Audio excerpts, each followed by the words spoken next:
Right, we'd like to thank the Garda Síochána and the court services for everything. The result is the best that we could hope for. The family would like some privacy now to digest the outcome. Would you like to say anything at all about Sarah?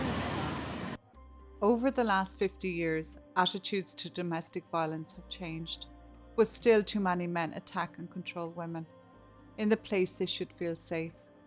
Too many paid the ultimate price. It is said that here in Ireland, 1 in 7 men and 1 in 4 women suffer from some form of domestic abuse.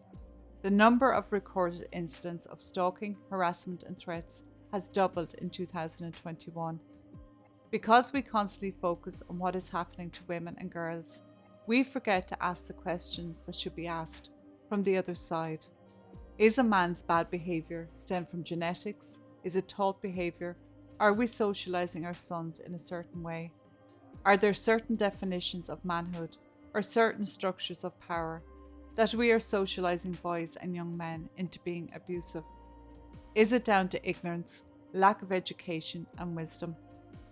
Today our case brings us to the town of Newcastle West, a town situated in West County Limerick. It is the largest town in the county, excluding Limerick City. It is a town with a strong history. It has seen wars and conquests, harmony and development. It's a town which has adapted and changed to become a thriving centre. Sarah Hines had grown up with her mother and father and siblings in Grays, Essex, North London. When her mother and father split up, her mother moved to Limerick with the children. Sarah was just 11 years old and the only girl out of 8 children. Sarah would be known as the glue that kept the family together. Here, Sarah would settle into Irish life and she had a happy childhood. She loved badminton, netball, music and was good at art. But growing up, she did lack self-confidence and never felt good enough. She always settled for second best, her mother would say, and picking the type of men she picked was no different. In the year 2008, she would meet a man named John Geary. She was introduced to him by her stepfather. They had an on and off relationship over the next year, but Sarah got pregnant in 2009 and gave birth to her little girl Amy in her mother's kitchen in 2010. Amy was Sarah's second child. She also had a little boy, Reese, from a previous relationship, and he was just 3 years old. John Geary would not be a man you'd pick for your daughter.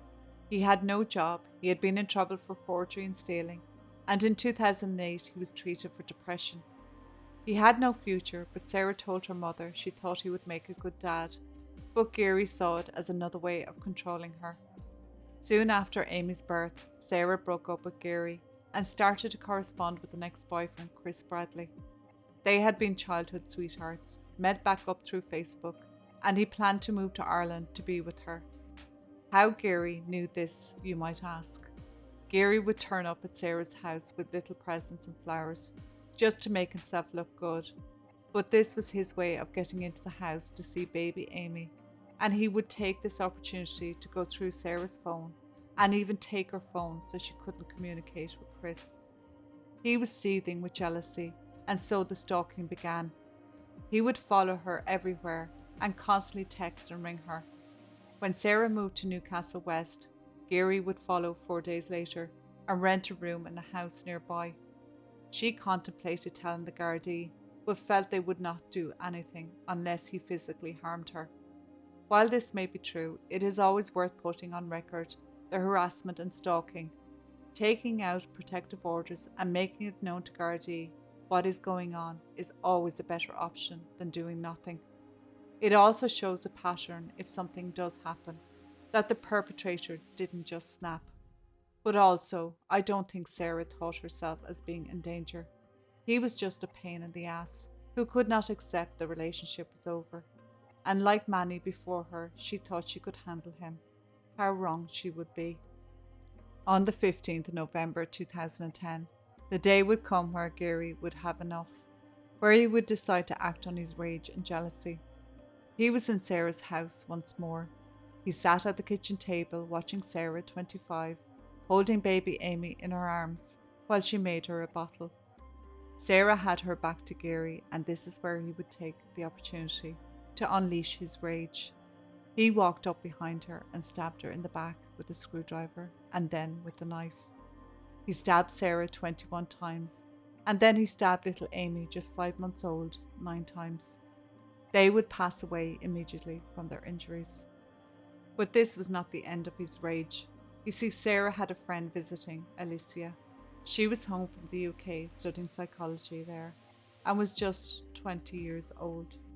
Sarah was glad to have her around and she was a great support to her. Alicia was originally from the UK, but her and her family had moved to Rockchapel in County Cork. She was just about to turn 21 on Thursday, the 21st of November. On this morning, Alicia had called and decided to bring little Reese to the shops. On her return, she would walk into the house and face a horrific sight. Sitting on the couch was Gary, with baby Amy in his arms, and Sarah dead on the kitchen floor. Unknowing that Amy was already dead, she tried to take her from Gary, and this is where he would attack again. Alicia was stabbed between 14 and 16 times. Then Gary turned to little Reese, who had just witnessed what happened. Gary would go on to stab him 15 times with a screwdriver and knife. All in all, Gary used 5 weapons to kill all 4. A mother, Sarah, a baby, Amy, a toddler, Reese, and a friend, Alicia. When I died. So Reese was just looking at him.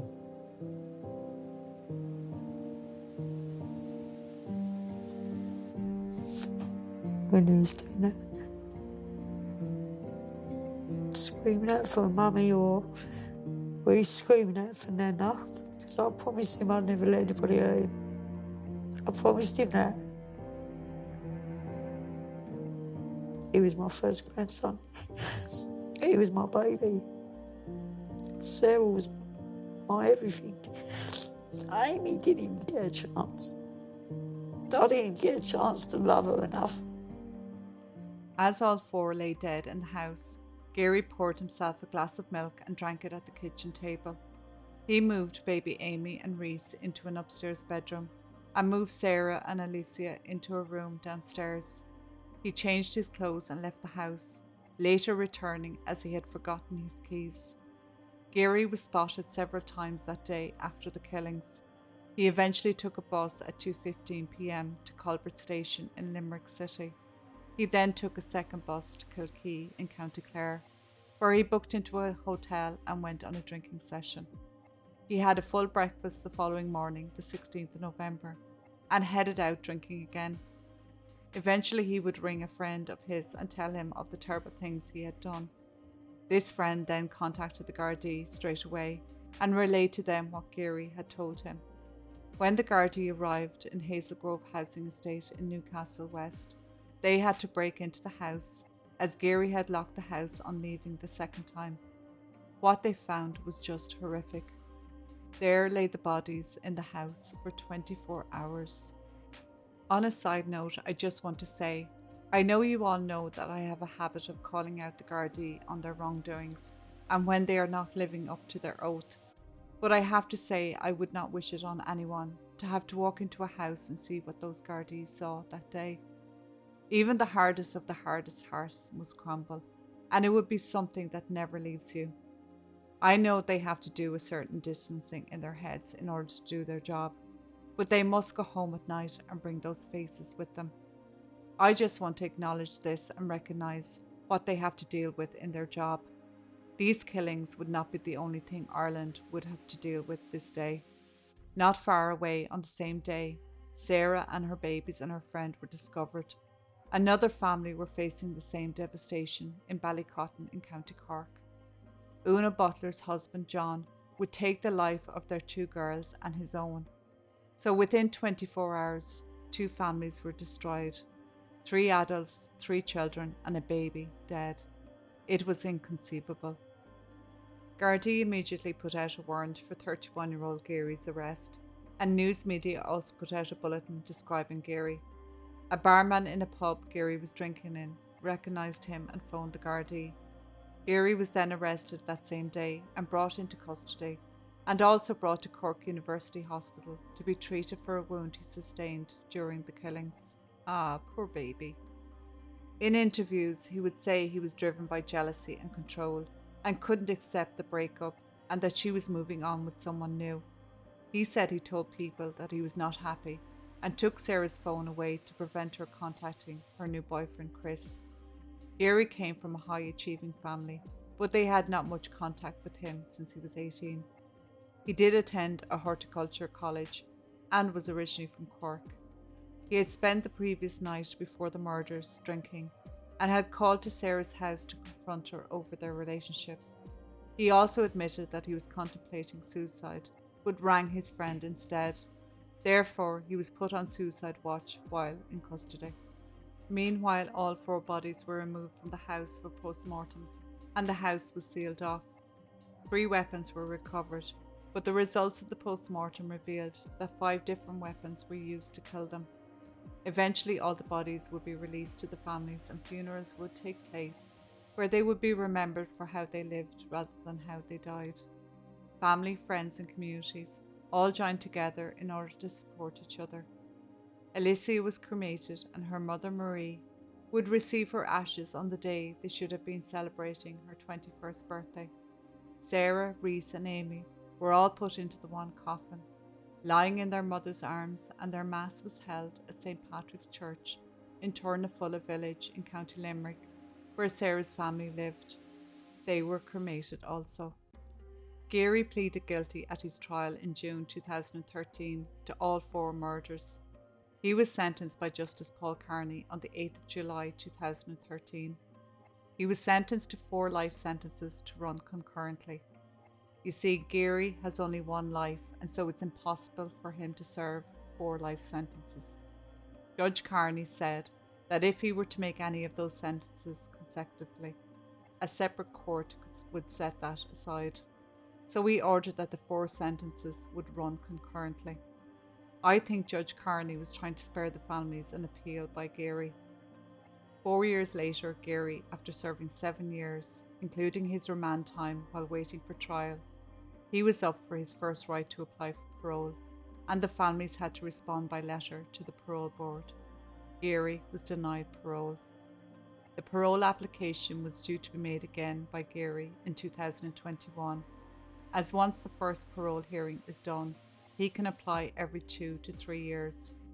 But since new legislation was brought in 2019 and implemented in 2021, he could not apply for parole again until 2022, as the minimum parole period had moved from 7 years to 12 years.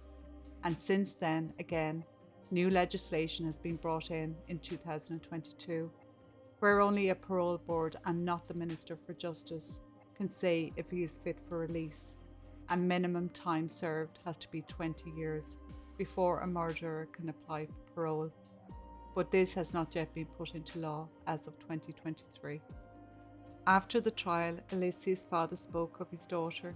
He said, "I have often thought, given the choice, would I rather my child die with honour or live with dishonour? I am proud and sad to say, Alicia died with honour." Sarah's stepfather also spoke outside the court after the trial. He said Sarah was their only daughter and the glue that kept the family together, and therefore irreplaceable. And without her, I fear it will sink without a trace forever. He said Reese was brilliant. He was such a bundle of trouble and fun. He said Amy was just coming into her own. She would recognise your face when she saw you, and she would just light up with a big smile. With 3 missing faces around the table, Sarah's stepfather has planted trees on his land in memory of them. A cherry blossom for Sarah, a mighty oak for Reese, and another new oak for Amy. Alicia's mother keeps her daughter's memory alive by campaigning to change the justice system, to keep scum like Gary behind bars. She also thinks it's important to prevent these things happening in the first place. She said, I quote, that if there was somewhere for people to talk openly about homicidal thoughts, it might make a difference to that person and prevent them from acting. I have this thought that let's start talking about homicidal and murderous thoughts. Thoughts that harm, they're normal.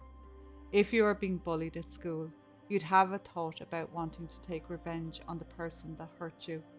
This is very normal. It becomes abnormal when it becomes intrusive and when it becomes a plan, and then when they feel they can't go back. She said there is no shame in having thoughts of harming people, but there is shame in murdering somebody. I really think that maybe we should have a helpline where people can independently ring and say, help me, I'm having intrusive thoughts. I need to get rid of these horrible thoughts that I am having without feeling shame. Very difficult and waiting all this time, you know.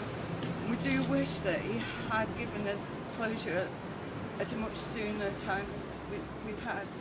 And I also would just like to say that please, if you would not put our children's names in the paper anymore, just so that they don't have any internet history associated with us any longer, just for so they can have a normal childhood now.